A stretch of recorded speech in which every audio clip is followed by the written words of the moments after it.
सुप्रभात विद्यार्थियों, मेरा नाम रिंकी चौहान है। मैं Eklavya academy senior secondary school से आपके लिए ऑनलाइन क्लासेस लेके आई हूँ। आज हम विषय हिंदी लेंगे कक्षा चतुर्थ के लिए, जिसका आज का हमारा प्रकरण है वर्ण एवं भाषाएं। अब सबसे पहले आप ये सोचिए, हम कोई भी हिंदी का कोई भी टॉपिक लेंगे, उसमें सबसे पहले शुरुआती वर्ण से होती है। अब वर्ण क्या है, वर्ण होता क्या है? वर्ण जो है शब्दों की सबसे छोटी इकाई, जिसके कभी टुकड़े नहीं किए जा सकते हैं, उसे वर्ण कहते हैं।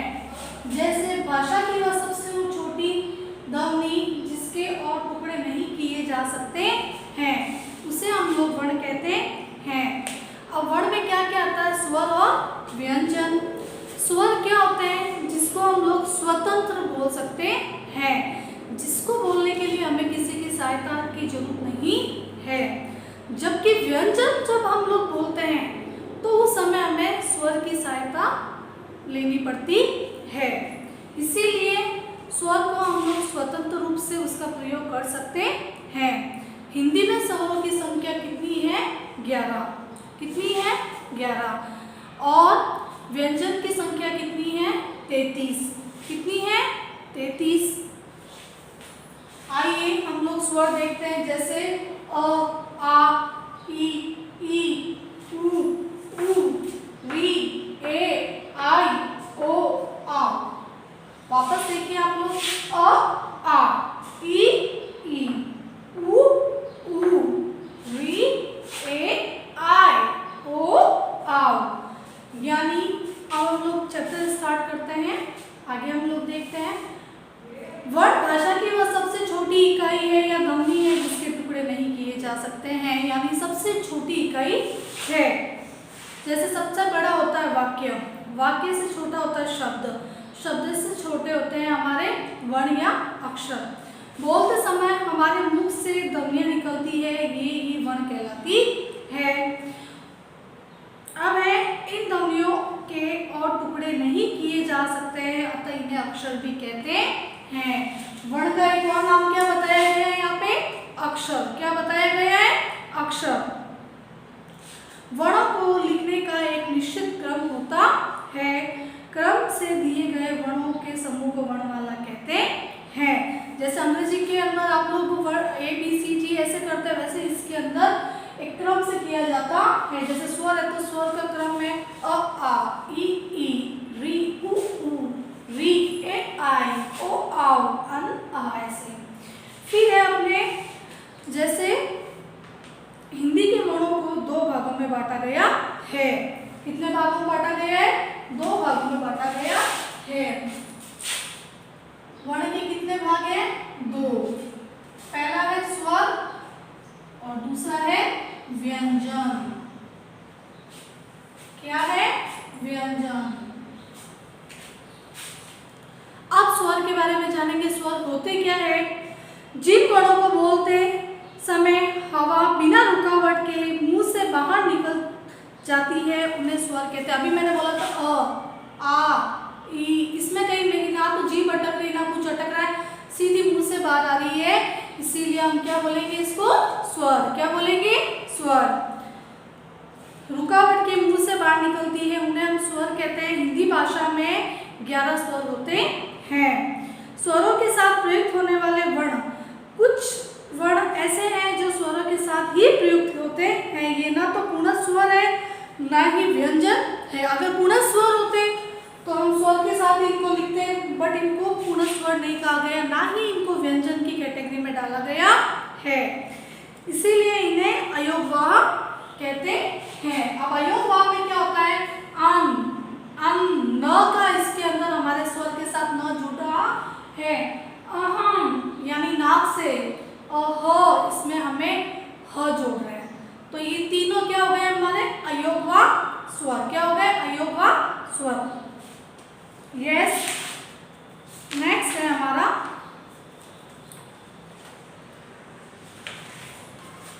इसके अंदर है, ये जो है बिंदी वाला जो है, जो हम लोग न का यूज ले रहे हैं, उसे हम लोग किस नाम से कहेंगे?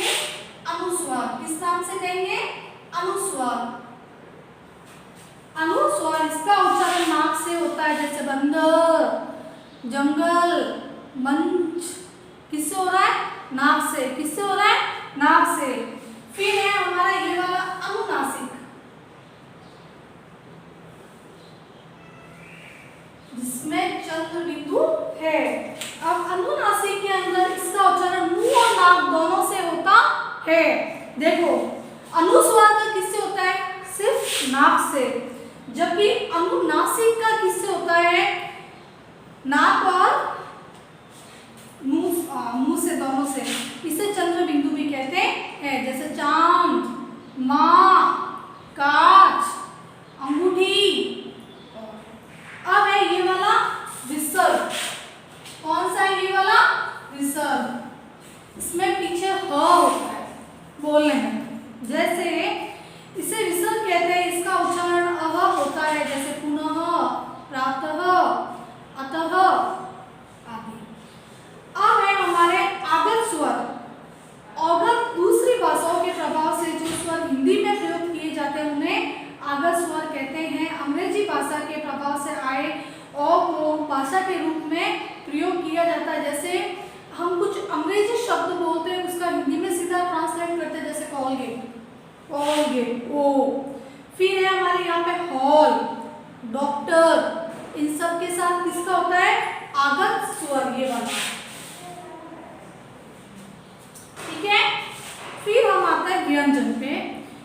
जिन वर्णों को बोलते समय हवा, जीभ, ओंठ, दांत आदि को छूते हुए मुंह से बाहर आती है, क्योंकि स्वर तो हमने कहा था किसी बिना रुकावट के बाहर आती है।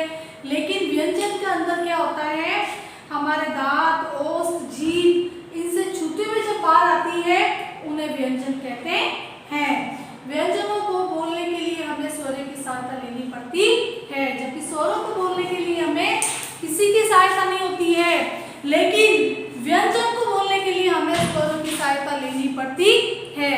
बिना स्वर के हम लोग व्यंजन को नहीं बोल सकते हैं, वो आधा अधूरा होता है। व्यंजनों को सभी व्यंजनों में अ स्वर मिला होता है। जैसे मैंने यहाँ पे लिखा है क, ये पूरा क नहीं है, इसके साथ जब मैं अ ऐड करूंगी तो ये पूरा क बनेगा। ऐसे सारे इसके नीचे हलंत होते हैं। बिना हलंत के कोई भी हलंत होता है तभी आता होता है, और जब इसके अंदर अ जुड़ जाता है तब ये पूरा स्वर पूरा व्यंजन बन जाता है।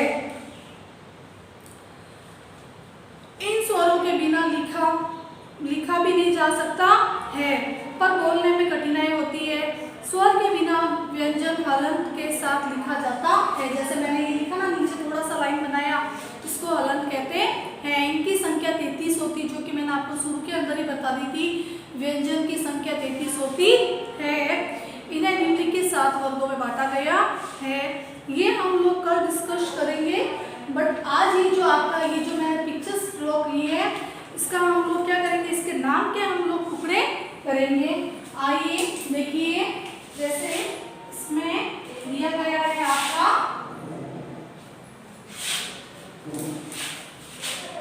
चूहा। अब चूहा का हम लोग क्या करेंगे, च को अलग करेंगे, अलग लगा देंगे। ये बड़े ऊ की मात्रा है तो बड़े ऊ की मात्रा ऐसे लगाई हमने। फिर ये ह पे अलग लगाया, फिर मात्रा इस पे आ की, ये हो गया इसके टुकड़े। फिर है हमारा दूसरा मटर। क्या है? मटर। अब देखो माँ पे मैंने अलग लगाया, लेकिन शुरू के अंदर ही बताया था हमेशा ऐड इसके अंदर होता है, बिना मात्रा वाले शब्दों के अंदर अ, त, अ, र। ये क्या बना हमारा? मटर। क्या बना? मटर। अब ये क्या है? सैम। क्या है? सैम। अब इसके भी आप लोग स हलंत, कौन सी मात्रा है ये? एक ही मात्रा, ब और अ। इस तरीके से हमने स्वर और व्यंजन को अलग अलग किया है, और स्वर के बिना व्यंजन अधूरे हैं। जैसे माता पिता के बिना हम अधूरे हैं ना, वैसे स्वर के बगैर व्यंजन अधूरे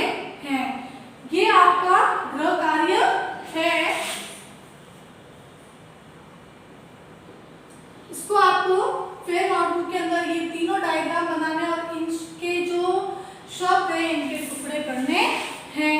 बाकी हम लोग आगे वाला नेक्स्ट क्लास के अंदर डिस्कशन